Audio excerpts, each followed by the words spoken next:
बच्चों, I am Rashmi your maths teacher. तो आज इस वीडियो में हम क्या बात करने वाले हैं, तो ये तो आपको ऊपर दिख रहा है, हाउ टू स्टार्ट स्टडी। तो इस वीडियो में आज हम बात करेंगे कि अपनी स्टडी को कैसे स्टार्ट करना है। हमारी जो 2022 ईयर की जर्नी है उसको हमें कैसे शुरू करना है। तो किसी भी लक्ष्य पे पहुंचने के लिए जर्नी बहुत इंपॉर्टेंट होती है कि हमने उस जर्नी को कैसे शुरू किया था। तो ये चीज आपको, क्योंकि ये जर्नी है, आप मैं हम सब साथ हैं। तो पहले तो मैं वेलकम करती हूँ उन सारे बच्चों का जो 2022 में मेरे से पढ़ने आए हैं, या जो 9th क्लास में आए हैं, 10th में आए हैं, या 11th क्लास में आए हैं और जो 2022 का एग्जाम देने वाले हैं। तो जर्नी की अगर मैं बात करूं, तो अगर आपने यहाँ पे सोचा है कि मुझे 95% से ज्यादा यहाँ पे स्कोर करना है, मुझे एक टॉपर बनना है, तो आपकी जर्नी कैसी होनी चाहिए? आपकी जर्नी इस तरह से होनी चाहिए कि हम एक प्लान बनाकर चलें कि उस प्लान पे चल करके हम उस हमारी जो मंजिल है वहां तक पहुंच जाए। तो इसी बारे में हम यहाँ पे बात करेंगे। तो मैंने यहाँ पे, चाहे वो 9th क्लास हो, चाहे 10th क्लास हो, चाहे 11th क्लास हो, मैंने अभी से अपना प्लान बना लिया कि मुझे जून, जुलाई, अगस्त से लेकर के फैब तक में इन 3 क्लास के बच्चों के लिए क्या करना है, मुझे 11th के लिए क्या करना है, 10th के लिए क्या करना है, 9th के लिए क्या करना है। मैंने एवरी मंथ का प्लान बना के अपने टेबल पे चिपका दिया है कि ये चीज मुझे इन बच्चों के लिए करनी है। तो इसी तरीके से आपको भी आपका प्लान पता होना चाहिए कि मुझे जून मंथ में क्या पढ़ना है, जुलाई में क्या पढ़ना है, अगस्त में क्या पढ़ना है। तो जब आपको ये सारी चीजें पता होगी तो आप उसको कर भी पाओगे और उस पर चल पाके अपने जो आपका गोल है वहां तक आप पहुंच पाओगे। तो देखो, बहुत से बच्चे ऐसे हैं जिन्होंने जब एग्जाम कैंसिल हो गए थे तो उन्होंने थोड़े दिन वेट किया, ब्रेक लिया और अपनी नेक्स्ट जो क्लास है उसकी पढ़ाई स्टार्ट भी कर दी। चाहे वो 9th में आए हो उनकी बात हो, चाहे 10th में आए हो, चाहे 11th में आए हो। तो इन बच्चों ने अपनी चिंता खुद की, अपना पढ़ना शुरू कर दिया। जो डाउट है वो मुझसे पूछ रहे हैं, क्या नहीं समझ में आ रहा है, क्योंकि अभी स्कूल्स तो बंद है। तो उन बच्चों के जो भी डाउट है वो मुझे पूछ रहे हैं, कमेंट कर रहे हैं, तो मैं उनके जवाब दे रही हूँ, क्योंकि पढ़ने वाले बच्चे अभी बहुत कम है। तो और बहुत से बच्चे ऐसे हैं जो अभी रिजल्ट का वेट कर रहे हैं, वो सिर्फ ये देख रहे हैं कि जब रिजल्ट नहीं आया तो हम आगे कैसे पढ़ाई करें। तो वो बच्चे भी हैं। तो जिन बच्चों ने प्लान बना दिया है वो मुझे आप कमेंट करके अपने प्लान मेरे साथ शेयर करना। मैं देखना चाहती हूँ कि मेरे स्टूडेंट्स कितने स्मार्ट हैं और क्या प्लान बना रहे हैं वो टॉपर बनने के लिए या अच्छे मार्क्स को स्कोर करने के लिए। तो आप अपना प्लान को मेरे साथ शेयर करना है। तो जिन्होंने प्लान बना लिया वो ठीक है, वो अपने उसी प्लान पे चलते रहो, क्योंकि प्लान अगर आपने बनाया है तो आप उसको जरूर अचीव करोगे। अब जिन बच्चों ने प्लान नहीं बनाया है तो उनके लिए प्लान मुझे बनाना है कि आपको कैसे पढ़ना है कि आप अच्छे मार्क्स को लेकर के आ जाओ। तो हमारी जर्नी कैसे स्टार्ट करनी है अब हम उसी के बारे में बात करेंगे, क्योंकि सितंबर में हमारा मिड टर्म एग्जाम होने वाला है। तो सितंबर तो बचा कितना, जून, जुलाई, अगस्त, 3 महीने बचे। 3 महीने में सिलेबस कंप्लीट करना है। जो आप बोर्ड के स्टूडेंट है उनके लिए तो पूरा सिलेबस आएगा, ठीक है, और 9th और 11th का जो अपना सिलेबस है उनको वो पढ़ना है। तो सबसे पहली बात, आपको जब भी कोई पढ़ाई आपको स्टार्ट करनी है, जो हमारे एग्जाम की जर्नी जिसपे हम जा रहे हैं, तो आप सबसे फर्स्ट स्टेप वहां पे क्या करोगे? तो फर्स्ट स्टेप आपको यहाँ पे ये करना है, सबसे पहले आपको देखना है आपका सिलेबस। आपका सिलेबस आपके सामने होना चाहिए। तो जिन बच्चों ने अभी तक रिजल्ट के पीछे बैठ करके अभी तक कुछ भी नहीं किया, वो सोच रहे रिजल्ट आएगा, रिजल्ट तो आपका जुलाई मिड तक भी नहीं आने वाला है। मिड जुलाई से एंड जुलाई के बीच में आपका सिलेबस आ जाएगा। तो ये जून जुलाई आपका ऐसे ही चले जाना है। तो जो बच्चे नहीं अभी पढ़ रहे हैं, कम से कम सिलेबस तो देखियो, सिलेबस तो आप लिख सकते हो ना। तो ये आपको cbse.gov.in जो आपकी साइट है, या उससे पहले भी मैंने आपको बताया आप सिलेबस कहाँ पे जाके देख सकते हो। तो वहां से आप अपने जो भी सब्जेक्ट है उन सब के सिलेबस को पहले नोट डाउन करो और वो सिलेबस को पूरे अपने दिमाग में बिठा लो। सिलेबस आपके सामने होगा या आपके दिमाग में अगर वो होगा तो ये खुद आपको बोलेगा मैं बहुत सारा हूं, मैं इतना सा नहीं हूं जो आप 1 महीने में कर लोगे, मैं इतना सारा हूं और तुम्हें मुझे टाइम देना पड़ेगा। तुम मुझे टाइम नहीं दोगे तो तुम कंसेप्ट से नहीं पढ़ पाओगे और एंड मोमेंट की जो भागम भाग होती है तुम उसमें फंस जाओगे। तो जो आया वो लिख लोगे, जो नहीं आया वो रह जाएगा, छूट जाएगा आपका। तो इसीलिए सिलेबस अगर आपके माइंड में है तो आपको खुद वो प्रेशर बनाएगा कि पढ़ाई करो, पढ़ाई करो, इस चीज पे नहीं करना है कल करेंगे कल करेंगे। तो फर्स्ट थिंग आपको आपके सारे सब्जेक्ट का सिलेबस पता होना चाहिए। दिन में मैं देखूं ना तो 10 कमेंट तो इसी चीज के आते हैं कि मैम सिलेबस कितना कम हुआ है, पढ़ना नहीं पढ़ना पता नहीं, लेकिन सिलेबस से रिलेटेड मुझे कमेंट डेली आते हैं कि मैम इस ईयर कितना सिलेबस कम हो रहा है, क्या इस बार भी 30% कम है, कौन से चैप्टर में से कितना सिलेबस नहीं आ रहा है। तो किसी भी टॉपिक, किसी भी सब्जेक्ट में कोई भी सिलेबस नहीं कम हुआ है, चाहे वो कोई भी क्लास हो, 9th हो, 10th हो, 11th हो, किसी भी क्लास का कोई सिलेबस कम नहीं हुआ है। पूरा का पूरा सिलेबस आपका आ रहा है, वो ओनली लास्ट ईयर के लिए रिड्यूस हुआ था। इस साल किसी भी सिलेबस में कोई कमी नहीं हुई है। तो इसीलिए हमें पूरा सिलेबस पढ़ना है, और सिलेबस हमें पूरा कंसेप्ट से पढ़ना है, हमें पास होने के लिए नहीं पढ़ना है। तो हमें सिलेबस को सबसे पहले अपने माइंड में बिठा लेना है। तो जो भी सब्जेक्ट है उसका सिलेबस चाहे तो आप नोट डाउन कर लो अपने किसी रजिस्टर में, या फिर आप उसको प्रिंट आउट लेकर के आओ और अपने स्टडी टेबल पे रखो कि ये मेरा सिलेबस है और मुझे इस साल में ये पूरा सिलेबस पढ़ना है। और ये हमारी होगी फर्स्ट थिंग। अब दूसरी थिंग यहाँ पे क्या है कि आपको अपने पूरे ईयर का प्लान पता होना चाहिए। देखो, कोई भी काम अगर हमने अगर अपना कोई गोल बनाया है, लाइक कि 10th क्लास के बच्चे की अगर बात करें, उसने गोल बनाया है कि मुझे 95% मार्क्स बनाने हैं, तो कैसे बनाएंगे? एक उसका रोड मैप भी तो बनाना पड़ेगा ना कि मुझे ये प्रोसेस करना है, ये काम करना है, तो मैं अपने इस गोल को अचीव कर पाऊंगा। तो आपके पास हर चीज का प्लान होना चाहिए। मैं अगर मेरी बात करूं तो मैंने अपने प्लान सारे बना लिए हैं। मैंने अभी आपके सामने शेयर किया था कि मेरे सारे क्लासेस के मैंने प्लान बनाए, मुझे क्या क्या वीडियो बनाने हैं, क्या जो लास्ट ईयर मेरी कमी रह गई थी, टेस्ट सीरीज नहीं दे पाए, उसके ऊपर काम करना है। तो इसी तरीके से आपको भी अपने जो मंथ बचे हैं एग्जाम के, जो मार्च से पहले के मंथ है, उनको अपने सिलेबस के अकॉर्डिंग डिवाइड कर लेना है। कैसे? तो मुझे जून में मैथ्स के 3 चैप्टर करने हैं, साइंस के 3 चैप्टर करने हैं, हिंदी इंग्लिश के इतने चैप्टर करने हैं।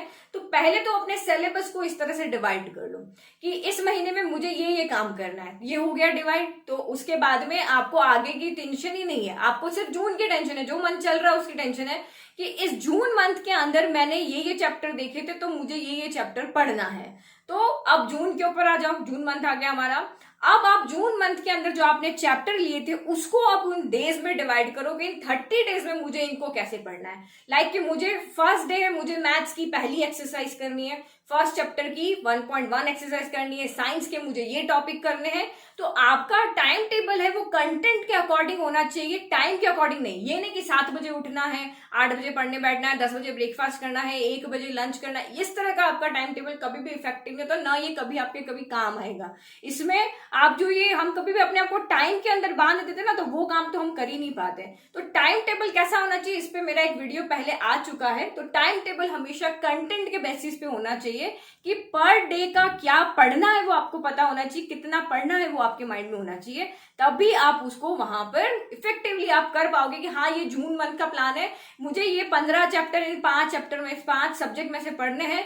तो ये आपके ऊपर ये वैसे ही प्रेशर बनाएगा कि ये 15 चैप्टर मुझे करने हैं। तो कैसे करने हैं? दिन का जो मेरा कंटेंट है वो मुझे पढ़ना है। अगर जल्दी हो गया तो हम और पढ़ सकते हैं, नहीं हुआ तो जब तक नहीं सोना है जब तक हमारा वो कंटेंट पूरा नहीं हुआ है। तो दूसरा बात हमारे यहाँ पे क्या हो गई कि हमें अपना टाइम टेबल बनाना है होल ईयर का, और उसके बाद में उस टाइम टेबल को पार्ट में डिवाइड करना है। यानी आपको यहाँ पे पता होना चाहिए हमारे जो जितने मंथ बचे, जून से लेकर के फेब तक सारे मंथ लिख लो, और नीचे उसमें फिर जितने आपके सब्जेक्ट है उतने टॉपिक लिख लो।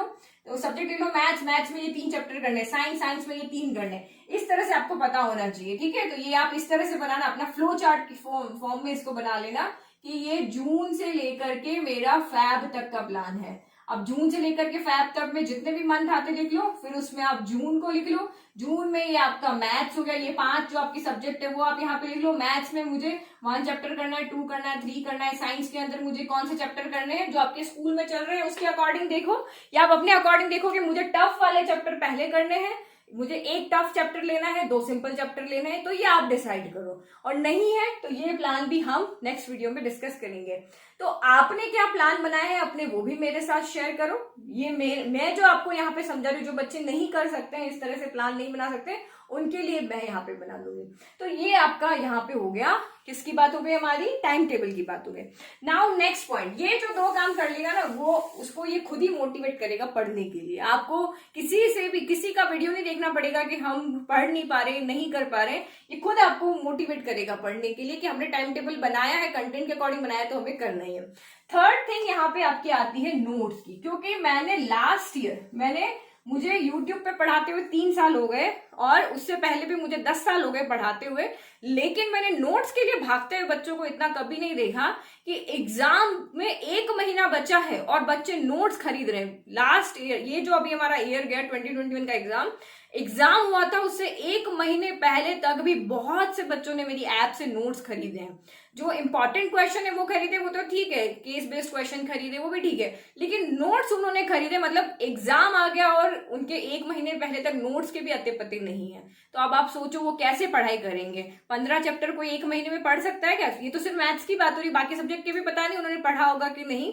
तो आपको उस कंडीशन में नहीं जाना है, आपको अपने नोट्स रेडी रखने हैं। तो आप जैसे जैसे पढ़ाई कर रहे हो अपने नोट्स को अच्छे से आप उसको रजिस्टर में नोट डाउन करते रहो, बनाते रहो। तो जब भी आप रिवीजन के लिए बैठो या पढ़ने के लिए बैठो तो आपको कहीं पे नोट्स के लिए ना भागना पड़े। तो ये नोट्स बनाने के 2 तरीके होते हैं। जब मैं स्कूल लाइफ में थी तो हमें नोट्स हमारे स्कूल से जो हमारे लिखवाते नोटबुक में हम वही लिख लेते थे, लेकिन अभी ऑनलाइन क्लासेस चल रही है, अभी सीन अलग है। तो आप किसी के बने बनाए नोट्स भी ले सकते हो, चाहे अपने सीनियर हो, चाहे आप मेरी ऐप से भी खरीद सकते हो। और जब आप जो भी चैप्टर कर रहे हो उसको अपने सामने रख लो, उन नोट्स को क्या करो, आप अपने सामने रख लो, क्वेश्चन आप देखते रहो, क्योंकि जब आप वीडियो से पढ़ते हो ना तो सॉल्यूशन अगर आपके सामने सेम का सेम रहेगा जो मैं करवा रही हूँ, तो आप वहां पे लिखते रहो कि ये स्टेप में ये कैसे हुआ, आपको जो समझ में नहीं आ रहा, लाइक कि जैसे मैंने मिडिल टर्म स्प्लिटिंग करवाया तो वहां पे हम कैसे 2 नंबर का मल्टीप्लाई लेकर आते हैं, जो आप छोटे छोटे चीज वहां पे लिख लो अपने नोट से। किसी को देनी थोड़ी ना हमें जो समझ में नहीं आ रहा हम वो लिख रहे हैं उसके अंदर। तो नोट्स हमेशा ऐसे होने चाहिए कि मैं 10 साल बाद भी जाकर उसको देखूं तो वो चीज मुझे वहां पे समझ में आ जानी चाहिए। तो दूसरा ये एक तरीका हो गया, एक आप खुद लिख कर बनाओ, एक आप बने बनाए नोट्स ले लो और उसके अंदर अपना जो समझ में नहीं आ रहा वो लिखते आप चले जाओ। तो इस नोट्स खरीद जो आप बने बनाए खरीद लोगे ना, उसमें ये फायदा है कि आपको लिखने में आपका टाइम ज्यादा वेस्ट नहीं होगा, बने हुए रहेंगे, आपको सिर्फ क्वेश्चंस की प्रैक्टिस करनी रहेगी। तो ये चीज आपको यहाँ पे नोट्स के लिए करनी है। फिर दूसरी चीज यहाँ पे देखो, आप 2 तरह के बच्चे हैं। एक वो बच्चे हैं, ये तो आप खुद ही जानते हो, पढ़ने वाले जो अपनी चिंता खुद करते हैं, उन्होंने पढ़ाई भी स्टार्ट कर ली है, मुझसे क्वेश्चन भी पूछ रहे हैं, डाउट भी पूछ रहे हैं, तो वो, लेकिन वो पढ़ने वाले बच्चे बहुत कम हैं। और दूसरी तरह के बच्चे वो हैं जो कल पढ़ेंगे, कल पढ़ेंगे, कल पढ़ेंगे, कल पढ़ेंगे, और कल की कोई डेफिनेशन नहीं है, वो कल कब आएगा मुझे भी नहीं पता, वो कल कब आएगा। तो आपको क्या बनना है इसमें से, पढ़ाई स्टार्ट करनी है या फिर वो कल पे जाना है। और दूसरी बात यहाँ पे ये कि साइंस और मैथ्स आपको डेली पढ़ना है, ठीक है, चाहे 9th में हो चाहे 10th में हो। 11th की अगर बात करें तो उनके 3 मेन सब्जेक्ट है, उनको तो सबको ही पढ़ना है, लेकिन 10th और 9th के बच्चों को साइंस और मैथ्स को डेली पढ़ना है। बाकी सब्जेक्ट को आप वीक में 2 डेज देख लो, अल्टरनेट डेज पे रख करके आप इसको यहाँ पे कंप्लीट करो। फिर एक और चीज आपको बतानी है कि इस साल जैसे एग्जाम कैंसिल हो गए और बच्चों को अपने जो स्कूल में जो आपके असाइनमेंट्स हुए हैं या आपके इंटरनल असेसमेंट हुए हैं, मिड टर्म एग्जाम हुए, उनके बेसिस पे मार्क्स मिले हैं। तो इस ईयर का भी हमें नहीं पता कि आगे क्या पता हम एग्जाम होंगे, हम एग्जाम दे पाएंगे नहीं दे पाएंगे। तो आपको अभी जो भी स्कूल से काम मिल रहा है ना, आप उसको 100% दे करके टाइम से आप उसको सबमिट कराओ। आपके टेस्ट हो रहे हैं उसको भी आप दो, ये नहीं कि कोई बहाना बना के आपने टेस्ट नहीं दिया, वो नहीं करो। आप वहां पर भी इस तरह से आप यहाँ पे उसको देखो कि अगर हमारे भी एग्जाम कैंसिल होते हैं तो कम से कम जो स्कूल ने हमें काम करवाया वहां से तो हम अच्छा स्कोर कर सकते हैं। तो इस साल तो सब कुछ, बहुत से बच्चों ने एक टेस्ट भी नहीं दिए, एग्जाम भी नहीं दिए, और फिर अब इन्हीं के बेसिस पे उन्हें मार्क्स मिल रहे हैं। तो बहुत टेंशन में है कि हमारा तो प्री बोर्ड नहीं दिया, मैंने तो वो टेस्ट नहीं दिया, मुझे कैसे मार्क्स मिलेंगे। तो आप उस कंडीशन में नहीं जाओ। हम 1 साल में पूरा सीख चुके हैं कि क्या क्या सिचुएशन हमारे साथ में हो सकती है। तो उन सभी सिचुएशन को सोच करके और आपको पहले से रेडी रहना है कि अगर ये एग्जाम नहीं देने की सिचुएशन आती है तो इन्हीं के बेसिस पे हमें मार्क्स मिलेंगे, तो कम से कम यहां से तो हम फुल मार्क्स स्कोर कर सके, वो हमें यहाँ पे करना है, ठीक है। तो अब आपका यहाँ पे एक चीज ये है कि क्या पढ़ना है, कैसे पढ़ना है, ये आप यहाँ पे डिसाइड करो। देखो, कोई भी यहाँ पे किसी भी चीज की हम बात करें तो शुरुआत कैसे करनी है, हम स्टार्ट कैसे करें, उससे ज्यादा ये इंपॉर्टेंट होता है कि हमें शुरुआत कब करनी है। टाइम निकल जाने के बाद आप शुरुआत करोगे तो आप उस काम को इतने अच्छे से नहीं कर पाओगे जितना कि टाइम रहते आप स्टार्ट करोगे तो आप अच्छे से उसको कर पाओगे। तो डेली थोड़ा थोड़ा करोगे ना तो बहुत अच्छे आपको रिजल्ट देखने को मिलेंगे। तो ये आपका जब आप एग्जाम देने जाओगे ना तो आपके कॉन्फिडेंस लेवल बहुत अच्छा होगा और आपके पास आगे पढ़ने के लिए बहुत सारा टाइम होगा। अगर आपने सिलेबस को सितंबर तक अपना कंप्लीट कर लिया, उसके बाद हमारे पास आरडी शर्मा होती है, एनसीईआरटी एग्जाम्पलर भी हमें पढ़नी होती है, हमें लास्ट 5 ईयर्स के पेपर्स देखने होते हैं, जो सैंपल पेपर की बुक्स आती है वो हमें सॉल्व करनी होती है। सिर्फ एक ही एनसीईआरटी की जो ये इतनी सी बुक है ना, वो अकेली नहीं है जो आपको सॉल्व करनी है। और 11th के बच्चों की अगर हम बात करें तो उनको भी आगे 12th के बाद कंपटीशन एग्जाम देने हैं, तो उनको भी 11th की सिर्फ वही बुक नहीं पढ़नी, उनको भी रेफरेंस बुक पढ़नी है। आगे जो यहाँ पे जेई में जाने वाले हैं, आगे एग्जाम देने वाले हैं, उसकी भी प्रिपरेशन उनको साथ साथ करनी है। तो वो भी बहुत अच्छे से पढ़ाई करो। 11th 12th को तो बहुत अच्छे से पढ़ाई करनी चाहिए आगे उनको, क्योंकि कॉलेज में एडमिशन लेना है। और 10th वालों को क्या ध्यान रखना चाहिए वो मैंने आपको सारा बता दिया, ठीक है। तो ये हो गई हमारी बात। तो ये वीडियो हमारा बना था हाउ टू स्टार्ट स्टडी। अब नेक्स्ट, अगर आपने सही से स्टडी को स्टार्ट कर दिया है तो नेक्स्ट वीडियो हमारा आएगा हाउ टू स्टडी। हम स्टार्ट को यहां से हटा देंगे क्योंकि ये काम आप यहां से कर चुके हो। उसके बाद हमारे ये पॉइंट नहीं होंगे, उसमें हम यहाँ पे बात करेंगे कैसे हम स्टडी को करें। यानी जो अभी यहाँ प्लान बनाया था ना, वो आपके सामने आएगा। तो पहले आपको मुझे कंफर्म करना पड़ेगा कि आपने स्टडी को स्टार्ट कर दिया है, और ये सब चीज मुझे पता चल जाएगी कि कितने बच्चों ने पढ़ना शुरू कर दिया है, ठीक है। तो नेक्स्ट वीडियो में हम मिलेंगे हाउ टू स्टडी के अंदर। Okay, bye.